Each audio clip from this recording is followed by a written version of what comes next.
대법원 2019년 12월 19일 선고 2016-248284 전원 합의체 판결 사건명 공사대금 판시사항 1. 건축공사 도급계약이 해제될 당시 공사가 상당한 정도로 진척되어 이를 원상회복하는 것이 중대한 사회적, 경제적 손실을 초래하고 완성된 부분이 도급인에게 이익이 되는 경우 도급계약 해제에 따른 권리 의무 관계 이 경우 도급인이 지급하여야 할 미완성 건물에 대한 보수는 약정한 총 공사비에 기성고 비율을 적용한 금액인지 여부, 원칙적 적극 및 이때 기성고 비율을 산정하는 방법. 판결 요지 1. 건축공사 도급계약이 수급인의 채무 불이행을 이유로 해제될 당시 공사가 상당한 정도로 진척되어 이를 원상회복하는 것이 중대한 사회적, 경제적 손실을 초래하고 완성된 부분이 도급인에게 이익이 된다면 해당 도급계약은 미완성 부분에 대하여만 실효되어 수급인은 해제한 상태 그대로 건물을 도급인에게 인도하고 도급인은 특별한 사정이 없는 한 인도받은 미완성 건물에 대한 보수를 지급하여야 하는 권리 의무 관계가 성립한다. 이와 같은 경우 도급인이 지급하여야 할 미완성 건물에 대한 보수는 특별한 사정이 없는 한 당사자 사이에 약정한 총 공사비에 기성고 비율을 적용한 금액이 되는 것이지 수급인이 실제로 지출한 비용을 기준으로 할 것은 아니다. 이때의 기성고 비율은 공사대금 지급 의무가 발생한 시점, 즉 수급인이 공사를 중단할 당시를 기준으로 이미 완성된 부분에 들어간 공사비에다 미시공 부분을 완성하는 데 들어갈 공사비를 합친 전체 공사비 가운데 완성된 부분에 들어간 비용이 차지하는 비율을 산정하여 확정하여야 한다. 다만 당사자 사이에 기성고 비율 산정에 관하여 특약이 있는 등 특별한 사정이 인정되는 경우라면 그와 달리 산정할 수 있다. 판시사항 2. 양도금지 특약을 위반한 채권 양도의 효력, 원칙적 무효 및 채권 양수인의 악의 또는 중과실에 대한 주장, 증명 책임의 소재 양도금지 특약으로 양수인에게 대항하려는 자 판결 요지 2. 다수의견 가. 채권은 양도할 수 있다. 그러나 채권의 성질이 양도를 허용하지 아니하는 때에는 그러하지 아니하다. 민법 제449조 제1항 그리고 채권은 당사자가 반대의 의사를 표시한 경우에는 양도하지 못한다. 그러나 그 의사 표시로서 선의의 제3자에게 대항하지 못한다. 민법 제449조 제2항 이처럼 당사자가 양도를 반대하는 의사를 표시, 이하 양도금지 특약이라고 한다. 양도금지 특약을 한 경우 채권은 양도성을 상실한다. 양도금지 특약을 위반하여 채권을 제3자에게 양도한 경우에 채권 양수인이 양도금지 특약이 있음을 알았거나 중대한 과실로 알지 못하였다면 채권 이전에 효과가 생기지 아니한다. 반대로 양수인이 중대한 과실 없이 양도금지 특약의 존재를 알지 못하였다면 채권 양도는 유효하게 되어 채무자는 양수인에게 양도금지 특약을 가지고 채무 이행을 거절할 수 없다. 채권 양수인의 악의 내지 중과실은 양도금지 특약으로 양수인에게 대항하려는 자가 주장, 증명하여야 한다. 양도금지 특약을 위반하여 이루어진 채권 양도는 원칙적으로 효력이 없다는 것이 통설이고 이와 견해를 같이 하는 상당수의 대법원 판결이 선고되어 재판 실무가 안정적으로 운영되고 있다. 이러한 판례의 법리는 다음과 같은 이유에서 그대로 유지되어야 한다. 첫째, 민법 제449조 제2항 본문이 당사자가 양도를 반대하는 의사를 표시한 경우 채권을 양도하지 못한다고 규정한 것은 양도금지 특약을 위반한 채권 양도의 효력을 부정하는 의미라고 해석하여야 한다. 법조문에서 양도하지 못한다고 명시적으로 규정하고 있음에도 이를 양도할 수 있다고 해석할 수는 없다. 나아가 민법 제449조 제2항 단서는 본문에 의하여 양도금지 특약을 위반하여 이루어진 채권 양도가 무효로 됨을 전제로 하는 규정이다. 따라서 양도금지 특약을 위반한 채권 양도는 당연히 무효이지만 거래의 안전을 보호하기 위하여 선의의 제3자에게 무효를 주장할 수 없다는 의미로 위 단서 규정을 해석함이 문헌 및 본문과의 관계에서 자연스럽다. 둘째, 이처럼 해석하는 것이 지명채권의 본질과 특성을 보다 잘 반영할 수 있다. 셋째, 물권에 관하여는 물권 법정 주의에 따라 법이 규정하는 바에 의하여 물권의 종류와 내용이 정해지는 반면 민법 제185조 채권 관계에서는 사적 자치와 계약 자유의 원칙이 적용되어 계약 당사자는 원칙적으로 합의에 따라 계약 내용을 자유롭게 결정할 수 있다. 따라서 채권자와 채무자가 그들 사이에 발생한 채권의 양도를 금지하는 특약을 하였다면 이는 채권의 내용을 형성할 뿐만 아니라 그 속성을 이루는 것이어서 존중되어야 한다. 넷째, 계약 당사자가 그들 사이에 발생한 채권을 양도하지 않기로 약정하는 것은 계약 자유의 원칙상 당연히 허용되는 것인데 민법에서 별도의 규정까지 두어 양도 금지 특약에 관하여 규율하는 것은 이러한 특약의 효력이 당사자 사이뿐만 아니라 제3자에게까지 미치도록 하는데 그 취지가 있다고 보아야 한다. 다섯째, 채권은 이전되더라도 본래 계약에서 정한 내용을 그대로 유지함이 원칙이고 양도금지 특약도 이러한 계약의 내용 중 하나에 속하므로 원칙적으로 채무자는 지명채권의 양수인을 비롯하여 누구에게도 양도금지 특약이 있음을 주장할 수 있다고 보아야 하고 민법 제449조 제2항 본문은 명문으로 이를 다시 확인한 규정이라 볼 수 있다. 여섯째, 양도금지 특약이 있는 경우 채권의 양도성이 상실되어 원칙적으로 채권 양도가 일어나지 않는다고 보는 것이 악의의 양수인과의 관계에서 법률 관계를 보다 간명하게 처리하는 길이기도 하다. 일곱째, 양도금지 특약이 있는 채권에 대한 압류나 전부가 허용되는 것은 양도금지 특약의 법적 성질과 상관없이 민사집행법에서 압류금지 재산을 열거적으로 규정한 데에 따른 반사적 결과에 불과하다. 나아가 양수인이 악이라고 하더라도 전득자가 선의인 경우 채권을 유효하게 취득한다는 기존 판례의 입장은 채권의 양도성을 제한하려는 당사자의 의사보다는 거래의 안전을 도모하려는 민법 제449조 제2항 단서의 취지를 중시하여 제3자의 범위를 넓힌 것으로 받아들여야 한다. 여덟째, 채권의 재산적 성격과 양도성을 제고하는 것이 국제적 흐름이라 하더라도 이는 대부분 제한적 범위 내에서 해석이 아닌 법 규정을 통해 달성되고 있음에 유의하여야 한다.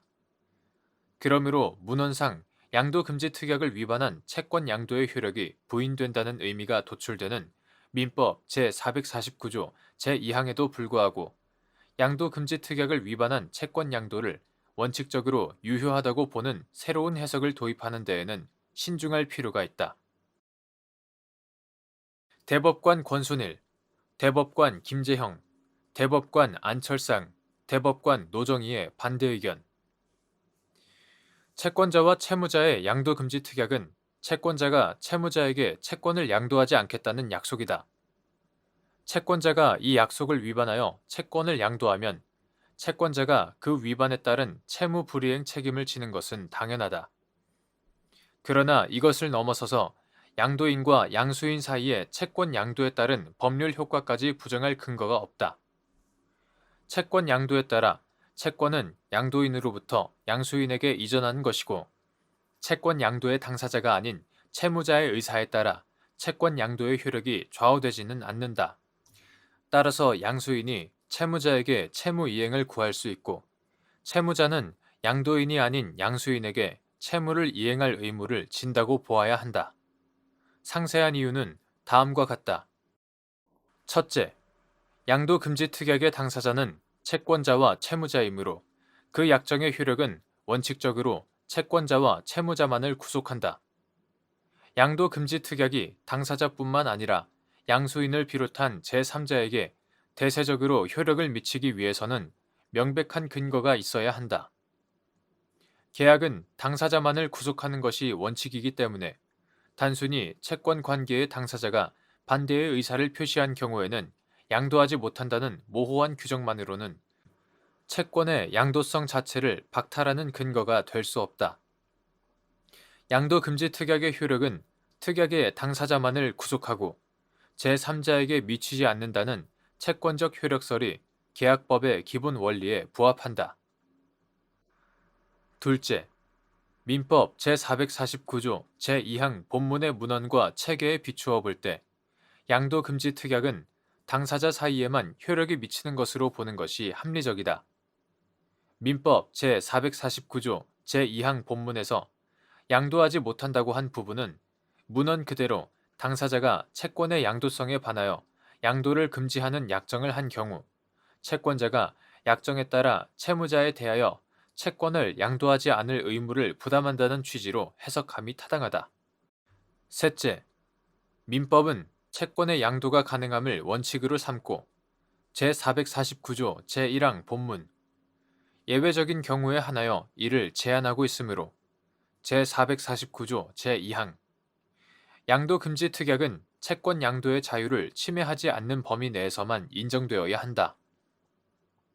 당사자 사이의 양도금지 특약으로 제3자에 대한 관계에서까지 채권의 양도성을 박탈하는 합의를 인정하는 것은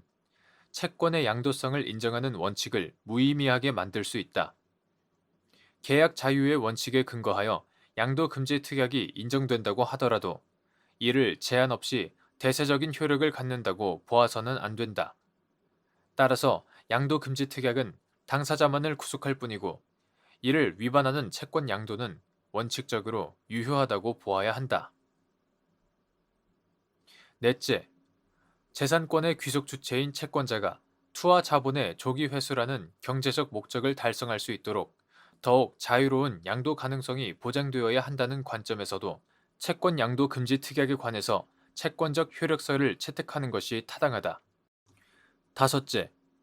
채권자와 채무자, 그리고 양수인, 세 당사자의 이익을 비교해 보더라도 채권적 효력설이 타당하다. 양도 금지 특약으로 채권의 양도성이 상실된다고 보면 채권자는 채권 양도를 통한 자금 조달 수단을 상실하고 자산으로서의 채권 활용 범위가 축소되는 불이익을 입는다. 양도 금지 특약에 반하는 채권 양도를 원칙적으로 무효로 보면 양수인으로서도 채권 자체를 취득하지 못할 법적 위험에 직면한다. 양수인이 양도 금지 특약의 존재를 인식하기 쉽지 않고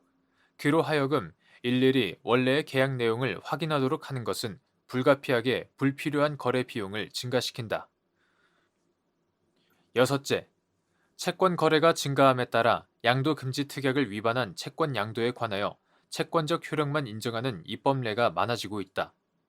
뿐만 아니라 우리 민법과 유사한 규정을 두고 있는 나라에서도 판례를 통하여 채권적 효력설을 채택하고 있다. 일곱째,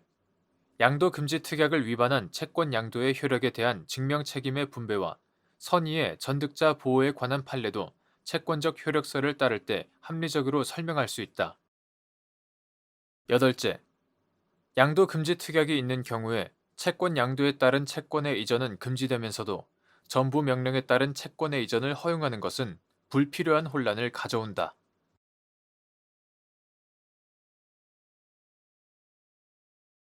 대법원 2019년 12월 24일 선고 2015다 254873 판결 사건명 임금 판결 요지 1.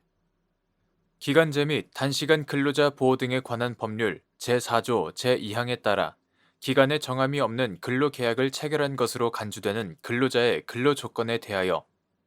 해당 사업 또는 사업장 내 동종 또는 유사한 업무에 종사하는 기간에 정함이 없는 근로계약을 체결한 근로자에게 적용되는 취업규칙 등이 동일하게 적용되는지 여부 원칙적 적극 판결 요지 1. 기간제 및 단시간 근로자 보호 등에 관한 법률 이하 기간제법이라 한다. 제4조 제2항은 사용자가 제1항 단서에 사유가 없거나 소멸되었음에도 불구하고 2년을 초과하여 기간제 근로자로 사용하는 경우에는 그 기간제 근로자는 기간에 정함이 없는 근로계약을 체결한 근로자로 본다 라고 정하고 있다. 이러한 규정에 따라 기간에 정함이 없는 근로계약을 체결한 것으로 간주되는 근로자의 근로조건에 대하여는 해당 사업 또는 사업장 내 동종 또는 유사한 업무에 종사하는 기간에 정함이 없는 근로계약을 체결한 근로자가 있을 경우 달리 정함이 없는 한 그 근로자에게 적용되는 취업규칙 등이 동일하게 적용된다. 구체적 이유는 다음과 같다. 첫째, 기간제법 제4조 제2항은 사용자가 기간제 근로자를 2년을 초과하여 사용한 경우의 효과에 관하여 그 근로계약 기간을 정한 것만이 무효로 된다거나 또는 근로계약 기간을 제외한 나머지 기존 근로 조건은 여전히 유효하다는 식으로 규정하고 있지 않다. 둘째, 기간제법 제8조 제1항은 사용자는 기간제 근로자임을 이유로 당해 사업 또는 사업장에서 동종 또는 유사한 업무에 종사하는 기간에 정함이 없는 근로계약을 체결한 근로자에 비하여 차별적 처우를 하여서는 아니 된다라고 정하고 있다. 위 규정이 문헌상으로는 기간제 근로자에 대한 차별적 처우만을 금지하고 있지만 규정 취지와 공평의 관념 등을 함께 고려하면 기간제법 제4조 제2항에 따라 기간에 정함이 없는 근로계약을 체결한 것으로 간주되는 근로자의 근로조건은 다른 특별한 사정이 없는 한 동종 또는 유사 업무에 종사하는 기간에 정함이 없는 근로계약을 체결한 근로자에게 적용되는 근로조건보다 불리하여서는 아니 된다고 해석된다. 셋째, 기간제 근로자의 근로조건 보호를 강화함으로써 노동시장의 건전한 발전에 이바지함을 목적으로 하는 기간제법은 기간제 근로자의 사용기한을 원칙적으로 2년으로 제한하고 그 위반에 대해서는 벌칙 규정을 두는 대신에 기간에 정함이 없는 근로계약을 체결한 근로자로 간주하는 조항을 마련하였다. 제1조, 제4조 제1항, 제2항 이러한 기간제법의 목적, 관련 규정 체계와 취지, 재정 경위 등을 종합하면 사용자의 사업 또는 사업장 내에 동종 또는 유사한 업무에 종사하는 기간에 정함이 없는 근로계약을 체결한 근로자가 있다면 다른 특별한 사정이 없는 한 그 근로자에게 적용되는 근로조건이 기간제법 제4조 제2항에 따라 기간에 정함이 없는 근로계약을 체결한 것으로 간주되는 근로자에게도 동일하게 적용된다고 해석함이 타당하다. 판시사항 2.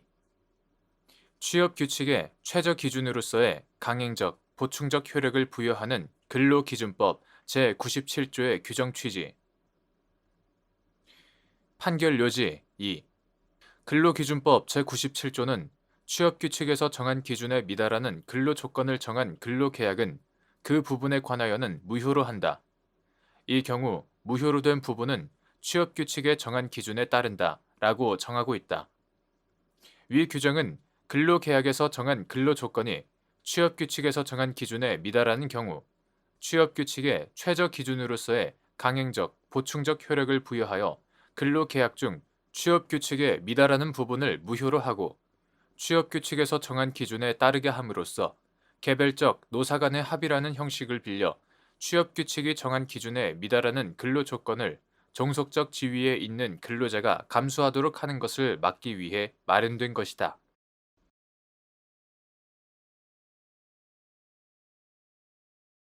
대법원 2019년 12월 24일 선고 2016-222-712 판결 사건명 영업비밀 침해 금지 및 계약 위반 행위 금지 등 판시사항 1. 외국적 요소가 있는 법률 관계에 적용될 준거법으로서의 외국법의 내용이 법원의 직권조사 사항인지 여부 적극 판결 요지 1. 외국적 요소가 있는 법률 관계에 관하여 적용되는 준거법으로서의 외국법은 사실이 아니라 법으로서 법원은 직권으로 그 내용을 조사하고 그러한 직권 조사에도 불구하고 외국법의 내용을 확인할 수 없는 경우에 한하여 조리 등을 적용해야 한다. 판시사항 2. 갑 주식회사는 을 외국법인으로부터 올레플렉스 공정에 관한 라이선스 계약을 체결할 권한 등을 부여받은 병 외국법인과 올레플렉스 공정을 도입하여 공장에 설치하고 이를 가동하는 내용의 엔지니어링 계약을 체결하고 이에 따라 을, 병, 법인으로부터 엔지니어링 디자인 설명서 등을 제공받아 공장을 완공하여 프로필렌을 생산하였으며 엔지니어링 계약에는 을, 병, 법인이 갑 회사에 제공한 기술 정보는 위 공장의 건설, 가동 등에만 사용해야 하고 복제하거나 제3자에게 개시 등을 해서는 안 되며 위 계약이 해지되더라도 이에 관한 의무가 없어지지 않는다고 정하고 있었는데 그 후 갑 회사가 을, 병, 법인과 엔지니어링 계약을 합의 해지하고 완공된 공장 부지 내에 새로운 프로필렌 공장을 신축하기 위하여 정주식회사와 신축 공사 계약을 체결하였으나 공사 도중에 정회사와의 계약이 해지되자 자체적으로 공사를 계속하여 새로운 공장을 완공한 후 프로필렌을 생산하고 있는 사안에서 재반 사정에 비추어 갑 회사는 엔지니어링 디자인 설명서 중 배관 및 기구 도면 등의 문서에 포함된 각 기술 정보의 일부를 새로운 공장의 건설에 사용한 것으로 볼 수 있으나 엔지니어링 계약의 성립과 효력에 관한 준거법은 미국 일리노이주 법인데도 이와 달리 우리나라 법을 적용하여 엔지니어링 계약 위반으로 인한 새로운 공장의 가동 중단과 손해배상 의무 등의 성립 여부를 판단한 원심 판결에 법리 오해에 잘못이 있다고 한 사례. 판결 요지 2. 갑 주식회사는 을 외국법인으로부터 올레플렉스 공정에 관한 라이선스 계약을 체결할 권한 등을 부여받은 병 외국법인과 올레플렉스 공정을 도입하여 공장에 설치하고 이를 가동하는 내용의 엔지니어링 계약을 체결하고 이에 따라 을, 병 법인으로부터 엔지니어링 디자인 설명서 등을 제공받아 공장을 완공하여 프로필렌을 생산하였으며 엔지니어링 계약에는 을, 병 법인이 갑 회사에 제공한 기술 정보는 위 공장의 건설, 가동 등에만 사용해야 하고 복제하거나 제3자에게 개시 등을 해서는 안 되며 위 계약이 해지되더라도 이에 관한 의무가 없어지지 않는다고 정하고 있었는데 그 후 갑 회사가 을, 병 법인과 엔지니어링 계약을 합의 해지하고 완공된 공장 부지 내에 새로운 프로필렌 공장을 신축하기 위하여 정주식회사와 신축 공사 계약을 체결하였으나 공사 도중에 정회사와의 계약이 해지되자 자체적으로 공사를 계속하여 새로운 공장을 완공한 후 프로필렌을 생산하고 있는 사안에서 갑 회사는 새로운 공장 건설의 입찰을 위하여 엔지니어링 디자인 설명서를 일부 수정한 도면을 정회사 등 시공사에 제공하였고 정회사는 새로운 공장 건설을 위한 시공사로 선정된 후 위 도면과 갑 회사로부터 제공받은 기본 데이터 등을 참고하여 새로운 공장에 관한 상세 설계가 반영된 설계 도면을 작성하였는데 재반 사정에 비추어 정 회사가 작성한 설계 도면과 엔지니어링 디자인 설명서는 다수의 차이점이 존재하기는 하지만 엔지니어링 디자인 설명서에 나타나 있는 설계의 기본 틀은 정 회사가 작성한 설계 도면에도 유지되어 있고 엔지니어링 디자인 설명서 중 배관 및 기구 도면 등의 문서에 포함된 각 기술 정보의 구체적인 세부 수치가 정 회사가 작성한 설계 도면과 일치하는 경우가 발견되고 있으므로 갑 회사는 위 각 기술 정보의 일부를 새로운 공장의 건설에 사용한 것으로 볼 수 있으나 갑 회사는 대한민국 법인, 을 법인은 미합 중국 법인, 병 법인은 일본국 법인으로 설립의 준거법이 다르고 을, 병 법인 모두 외국에 본점이 있으며 을, 병 법인이 갑 회사를 상대로 엔지니어링 계약에 기초하여 새로운 공장의 가동 중단과 손해배상 등을 청구하고 있으므로 이는 왜곡적 요소가 있는 사건으로 국제사법에 따라 준거법을 정해야 하고 엔지니어링 계약 제10조 2항 3문에서 이 계약은 미국 일리노이주 법에 따라 해석되고 당사자들 간의 법률 관계는 이 법에 따라 결정된다고 정하고 있으므로 엔지니어링 계약의 성립과 효력에 관한 준거법은 미국 일리노이주 법인데도 이와 달리 우리나라 법을 적용하여 엔지니어링 계약 위반으로 인한 새로운 공장의 가동 중단과 손해배상 의무 등의 성립 여부를 판단한 원심 판결에 법리 오해에 잘못이 있다고 한 사례.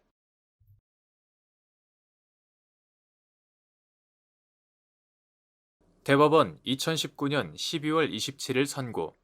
2015-78857 판결 사건명 채무 부존재 확인 등 판시사항 1. 헬스클럽의 시설 주체가 회비를 이미 조절할 수 있도록 클럽 규약에 규정되어 있는 경우, 회비의 인상 여부 및 인상 범위를 정하는 방법. 판결 요지 1. 헬스클럽의 시설 주체가 공과금, 물가 인상, 기타 경제적 요인을 고려하여 클럽 시설 이용의 대가인 회비를 이미 조절할 수 있도록 클럽 규약에 규정되어 있다면, 일단 회비의 인상 여부 및 그 인상의 범위를 정할 수 있는 권한은 시설 주체에게 위임되어 있다고 할 수 있지만, 그렇다고 하여 시설 주체가 아무런 합리적인 근거 없이 임의로 회비에 관한 사항을 정할 권한을 가진다고는 해석할 수 없고, 오히려 다수의 회원과 시설 이용 계약을 체결한 시설 주체로서는 객관적으로 합리적인 범위 내에서만 그 회비의 인상 여부 및 인상 범위를 정할 수 있다고 보아야 한다. 판시사항 2. 회원제 스포츠센터를 운영하고 있는 갑 주식회사가 일반 회원에 비해 2배가 넘는 가입비를 납부하는 대신 연회비를 면제받는 조건으로 가입한 특별 회원들에 대하여 물가 상승, 금리 하락, 스포츠센터 시설의 개축, 일반 회원의 회비 인상 등의 사정을 들어 연회비를 매년 납부하거나 추가 보증금을 일거에 납부할 것을 요구한 사안에서 갑 회사가 특별 회원들에게 추가로 부과한 회비는 객관적으로 합리적인 범위를 벗어난 것임에도 이와 달리 본 원심 판단에 법리 오해에 잘못이 있다고 한 사례. 판결 요지 2. 회원제 스포츠센터를 운영하고 있는 갑 주식회사가 일반 회원에 비해 2배가 넘는 가입비를 납부하는 대신 연회비를 면제받는 조건으로 가입한 특별 회원들에 대하여 물가 상승, 금리 하락, 스포츠센터 시설의 개축, 일반 회원의 회비 인상 등의 사정을 들어 연회비를 매년 납부하거나 추가 보증금을 일거에 납부할 것을 요구한 사안에서 스포츠센터가 개관된 때부터 시설의 개축 공사를 시작하기 전까지 사이에 물가가 상승하였고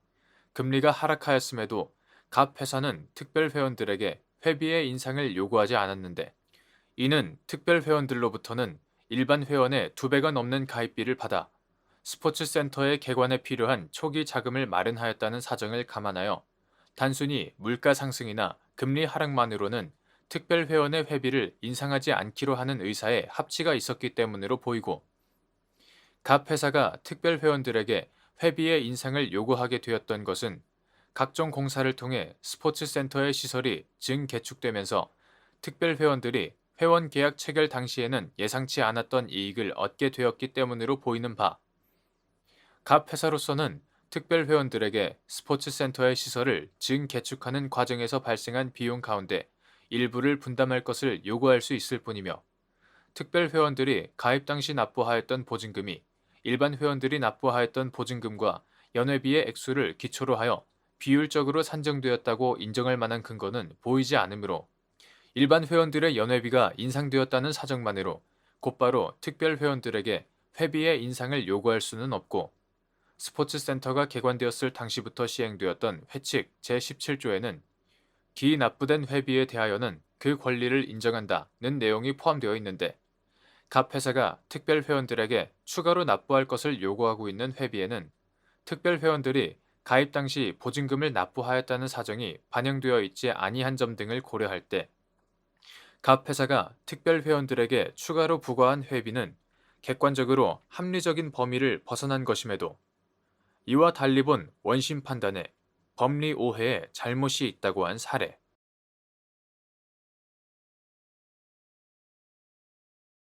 대법원 2019년 12월 27일 선고 2016다 224428 24435 판결. 사건명 보험정산금, 부당이득금. 판시사항 1. 이동통신회사인 갑 주식회사의 폰세이프 부가 서비스는 고객이 도난당하거나 분실한 휴대전화 단말기를 대신하여 새로운 단말기를 구입할 때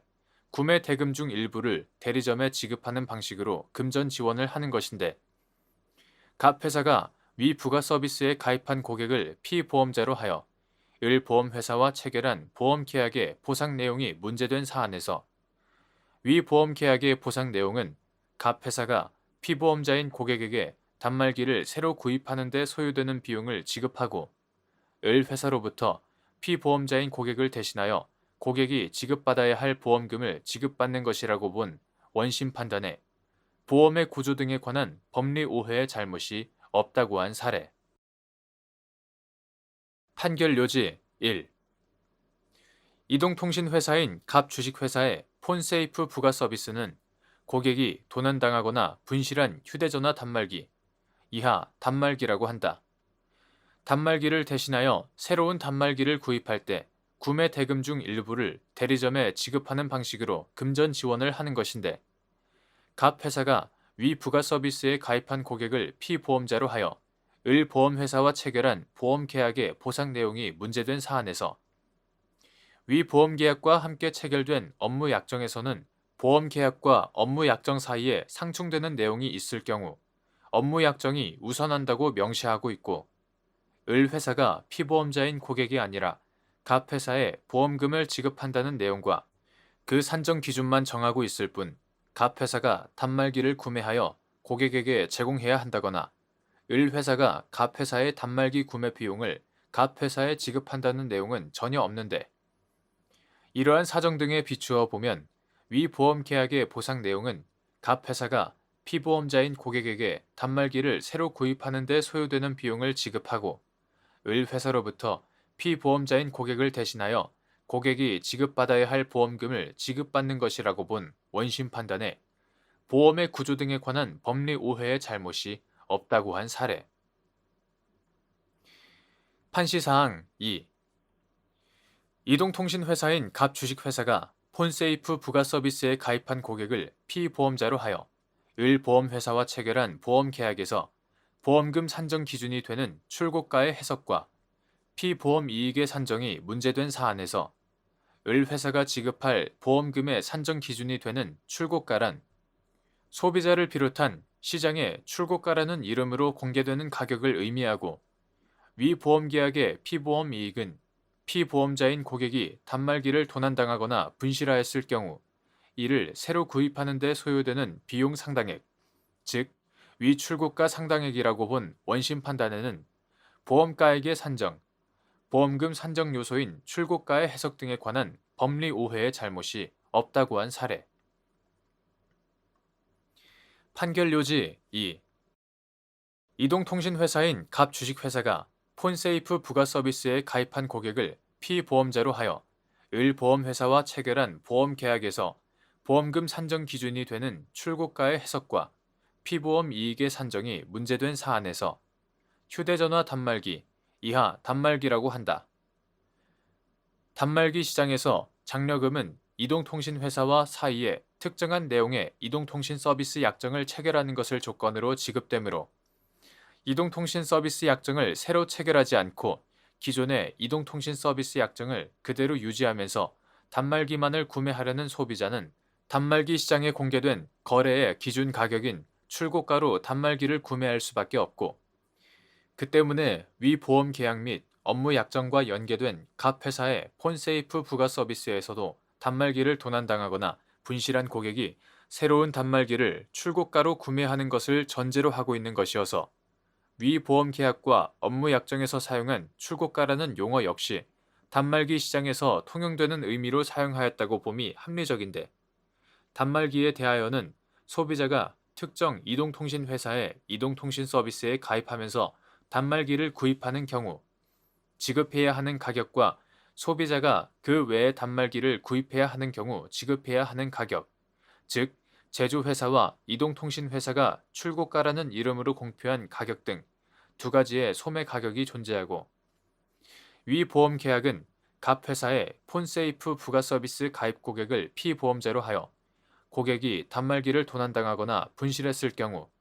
당해 고객에게 단말기를 새로 구입하는 데 소요되는 비용을 보험금으로 지급하는 계약으로서, 이와 같이 기존 고객이 단말기를 도난당하거나 분실하여 새로 단말기를 구입하는 경우에는 신규 가입 고객이 단말기를 구입하는 경우의 혜택이 부여되지 않아 위 출고가로 공표한 가격을 지급하여야 하므로, 을 회사가 지급할 보험금의 산정 기준이 되는 출고가는 소비자를 비롯한 시장에 출고가라는 이름으로 공개되는 가격을 의미하고, 위 보험계약의 피보험 이익은 결국 피보험자인 고객이 단말기를 도난당하거나 분실하였을 경우 이를 새로 구입하는 데 소요되는 비용 상당액, 즉 위 출고가 상당액이라고 본 원심 판단에는 보험가액의 산정, 보험금 산정 요소인 출고가의 해석 등에 관한 법리 오해의 잘못이 없다고 한 사례.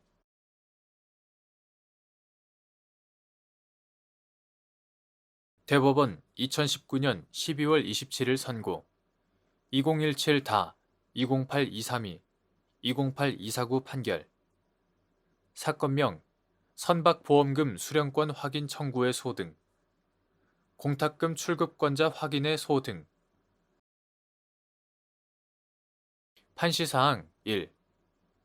영국 법상 보험계약서에 피보험자로 기재되어 있지 않은 자가 피보험자로 인정될 수 있는 경우.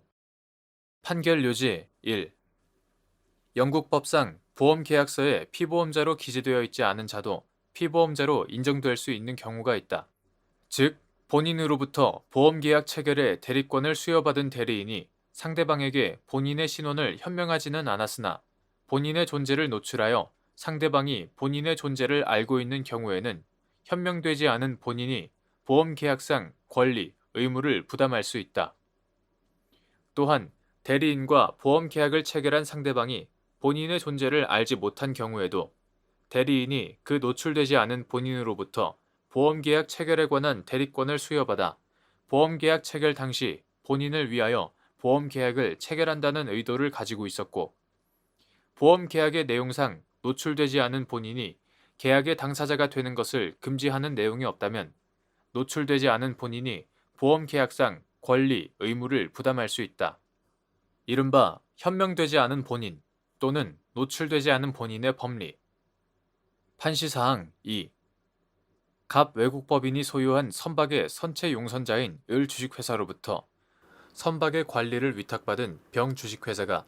보험증권상 피보험자를 소유자 갑 법인, 관리자 병 회사로 하여 정보험회사와 위 선박에 관하여 선박의 멸실 또는 훼손을 보험사고로 하는 선체보험 계약이 포함된 보험계약을 체결하였는데, 보험사고 발생 후 갑 법인과 을 회사가 각각 자신이 정당한 보험금 청구권자라며 보험금의 지급을 구하자 정 회사가 채권자 불확실을 이유로 보험금을 변제 공탁한 사안에서 위 보험계약의 해석에 관하여는 영국법이 준거법인데, 보험증권의 피보험자로 기재되지 않은 을 회사는 영국법상 현명되지 않은 본인 또는 노출되지 않은 본인의 법리에 따라 위 보험계약의 피보험자가 될 수 없으므로 같은 취지에서 자신이 보험계약상 피보험자에 해당된다는 을 회사의 주장을 받아들이지 않은 원심 판단은 정당하고, 거기에 영국법상 보험계약의 해석에 관한 법리 오해 등의 잘못이 없다고 한 사례. 판결 요지 2. 갑 외국법인이 소유한 선박의 선체 용선자인 을 주식회사로부터 선박의 관리를 위탁받은 병 주식회사가 보험증권상 피보험자를 소유자 갑 법인, 관리자 병 회사로 하여 정보험회사와 위 선박에 관하여 선박의 멸실 또는 훼손을 보험사고로 하는 선체보험 계약이 포함된 보험계약을 체결하였는데, 보험사고 발생 후 갑 법인과 을 회사가 각각 자신이 정당한 보험금 청구권자라며 보험금의 지급을 구하자 정 회사가 채권자 불확실을 이유로 보험금을 변제 공탁한 사안에서 위 보험계약의 해석에 관하여는 영국법이 준거법인데, 보험계약 체결 당시 병 회사가 정 회사에 대하여 누군가를 대리하여 계약을 체결한다는 취지를 밝혔다거나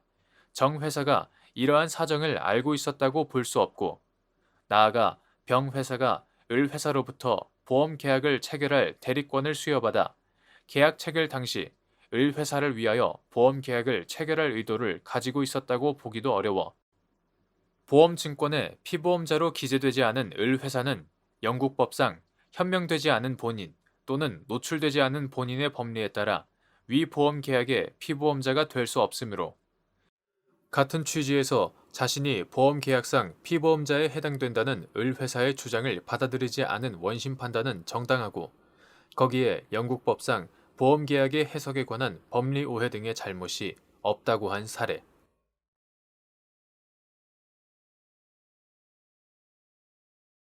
대법원 2019년 12월 27일 선고 2018-37857 판결 사건명 관리비 판시사항 1. 소액 사건에 관하여 상고 이유로 할 수 있는 대법원의 판례에 상반되는 판단을 한 때의 요건을 갖추지 않았지만 대법원이 실체법 해석, 적용의 잘못에 관하여 판단할 수 있는 경우 판결 요지 1. 소액 사건에서 구체적 사건에 적용할 법령의 해석에 관한 대법원 판례가 아직 없는 상황에서 같은 법령의 해석이 쟁점으로 되어 있는 다수의 소액 사건들이 하급심에 계속되어 있을 뿐 아니라 재판부에 따라 엇갈리는 판단을 하는 사례가 나타나고 있는 경우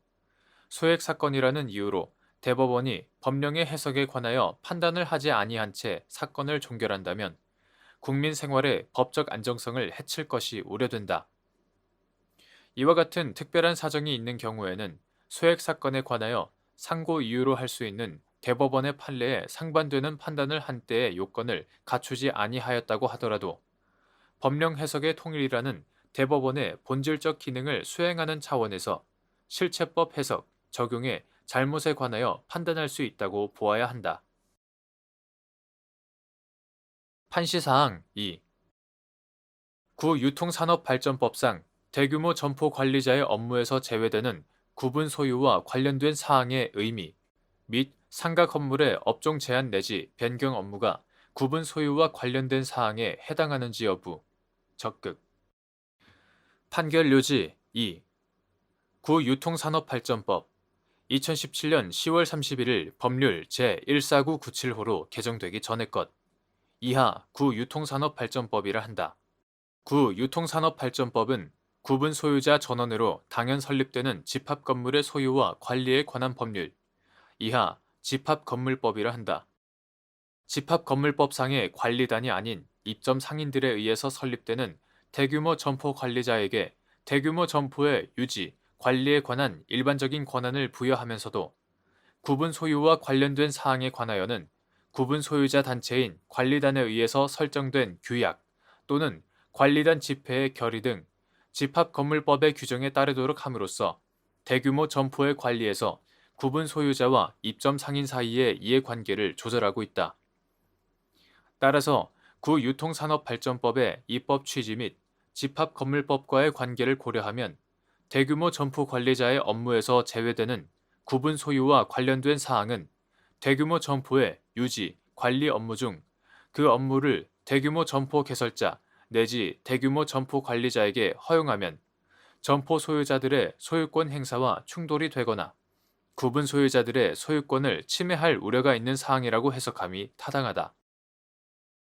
한편 상가 건물이 집합건물법의 규율 대상인 집합건물인 경우 분양이 개시되고 입주가 이루어짐으로써 공동관리의 필요가 생긴 때에는 그 당시에 미분양된 전유 부분의 구분 소유자를 포함한 구분 소유자 전원을 구성원으로 하는 집합건물법 제23조에서 말하는 관리단이 당연히 설립되고 관리단의 설립 이후에는 집합건물법 제28조의 관리단 규약을 통하여 업종 제한을 새로 설정하거나 변경할 수도 있는데 이러한 업종 제한에는 기본적으로 수분양자 또는 구분 소유자에게 해당 업종에 관한 독점적 운영권을 보장하는 의미가 내포되어 있으므로 이를 변경하기 위해서는 임차인 등의 제3자가 아닌 수분양자들이나 구분 소유자들 스스로의 합의가 필요하다. 따라서 상가 건물의 업종 제한 내지 변경 업무는 이를 대규모 점포 개설자 내지 대규모 점포 관리자에게 허용하면 점포 소유자들의 소유권 행사와 충돌하거나 구분 소유자들의 소유권을 침해할 우려가 있는 구분 소유와 관련된 사항에 해당하고 대규모 점포 본래의 유지, 관리를 위하여 필요한 업무에 포함되지 않는다고 보아야 한다.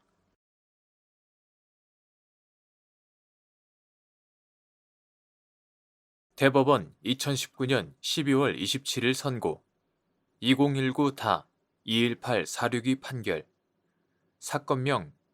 용선류 청구의 소 판시사항 1. 준거법을 영국법으로 하여 체결된 정기용선 계약에서 반선의 의미 및 위 정기용선 계약에서 선박 소유자로 하여금 반선 시점에 선박에 남아있는 연료율을 인수하고 정기용선자에게 그 대금을 정산하여 지급하도록 하는 한편, 정기용선자에게는 사전에 선박 소유자에게 반선 시점과 반선 지점을 수차례에 걸쳐 통지할 의무를 부과하고, 반선 시점에 남아있는 연료유의 품질과 예상 최소 수량을 정하는 등 그 요건과 절차를 정하고 있는 경우, 이때의 반선에 정기 용선 계약의 중도 해지 등으로 선박을 돌려주는 경우 등이 포함되는지 여부. 원칙적 소급. 판결 요지 1. 선박의 점유, 선장 및 선원에 대한 임명권, 그리고 선박에 대한 전반적 지배 관리권이 모두 선박 소유자에게 있는 정기 용선 계약에서 반선이라는 용어는 원칙적으로 정기 용선 계약에서 정한 조건에 따라 정기 용선자가 선박 소유자에게 배를 돌려주는 것을 의미한다. 만약 정기 용선 계약에서 선박 소유자로 하여금 반선 시점에 선박에 남아있는 연료율을 인수하고 정기 용선자에게 그 대금을 정산하여 지급하도록 정하는 한편, 정기 용선자에게는 사전에 선박 소유자에게 반선 시점과 반선 지점을 수차례에 걸쳐 통지할 의무를 부과하고, 또 반선 시점에 남아있는 연료유의 품질과 예상 최소 수량을 정하는 등 그 요건과 절차를 정하고 있다면, 특별히 달리 정하지 않는 한 이때의 반선은 정기 용선 계약에서 정한 조건에 따라 이루어지는 것을 전제로 하므로, 여기에는 정기 용선 계약의 중도 해지 등으로 인하여 선박을 돌려주는 경우 등은 포함되지 않는다고 해석하여야 한다. 판시사항 2. 갑 주식회사가 을 외국법인 등과 그들이 소유하는 각 선박에 관하여 준거법을 영국법으로 하는 정기 용선 계약을 체결하여 선박을 인도받았다가 갑 회사에 대한 회생 절차가 개시된 후 갑 회사의 관리인이 위 각 계약을 중도 해지하고 선박을 을 법인 등에 돌려주었는데, 그 후 을 법인 등이 갑 회사의 파산 관제인 병을 상대로 정기 용선 계약에 따른 용선료의 지급을 구하자, 병이 을 법인 등에 대한 잔존 연료유 대금 채권을 자동 채권으로 하여 상계 항변을 한 사안에서 갑 회사의 회생 절차가 개시된 이후에 그 관리인이 쌍방 미이행, 쌍무 계약임을 이유로 정기 용선 계약을 해지한 경우에는 반선 시 선박 소유자가 잔존 연료율을 인수하고 그 대금을 지급하도록 정한 위 정기 용선 계약의 부속서 조항이 적용되지 않아 병의 을 법인 등에 대한 잔존 연료유 대금 채권이 존재하지 않으므로, 이를 자동 채권으로 한 병의 상계 항변은 이유 없다고 본 원심 판단에는 계약의 해석, 연료유의 소유권 귀속에 관한 법리 오해 등의 잘못이 없다고 한 사례. 판결 요지 2. 갑 주식회사가 을 외국 법인 등과 그들이 소유하는 각 선박에 관하여 준거법을 영국법으로 하는 정기 용선 계약을 체결하여 선박을 인도받았다가 갑 회사에 대한 회생 절차가 개시된 후 갑 회사의 관리인이 위 각 계약을 중도 해지하고 선박을 을 법인 등에 돌려주었는데, 그 후 을 법인 등이 갑 회사의 파산 관제인 병을 상대로 정기 용선 계약에 따른 용선료의 지급을 구하자, 병이 을 법인 등에 대한 잔존 연료유 대금 채권을 자동 채권으로 하여 상계 항변을 한 사안에서 위 정기 용선 계약에서는 정기 용선자가 선박을 반선할 때 선박 소유자에게 그 시점과 지점을 사전에 통지할 의무를 부과하고, 또 선박을 인도받았을 때의 연료유의 양과 근접한 수준의 연료유의 양을 유지하여 반선하도록 정하고 있는데, 정기 용선 계약이 중도 해지되는 경우에는 정기 용선자가 선박 소유자에게 위와 같은 의무를 이행하기 불가능한 점, 위 정기 용선 계약은 NYPE 1946년 양식을 기본으로 하되 일부 조항을 부속서로 개정하는 형식으로 체결되었는데, 선박 소유자가 잔존 연료율을 인수하고 그 대금을 지급하도록 정한 부속서 조항에서는 인도와 반선 이외에 정기 용선 계약의 중도 해지에 의한 종료를 포함하고 있지 않은 점 등을 종합하면 갑 회사의 회생 절차가 개시된 이후에 그 관리인이 쌍방 미이행, 쌍무 계약임을 이유로 정기 용선 계약을 해지한 경우에는 위 부속서 조항이 적용되지 않아 병해, 을 법인 등에 대한 잔존 연료유 대금 채권이 존재하지 않으므로 이를 자동 채권으로 한 병해 상계 항변은 이유 없다고 본 원심 판단에는 계약의 해석, 연료유의 소유권 귀속에 관한 법리 오해 등의 잘못이 없다고 한 사례.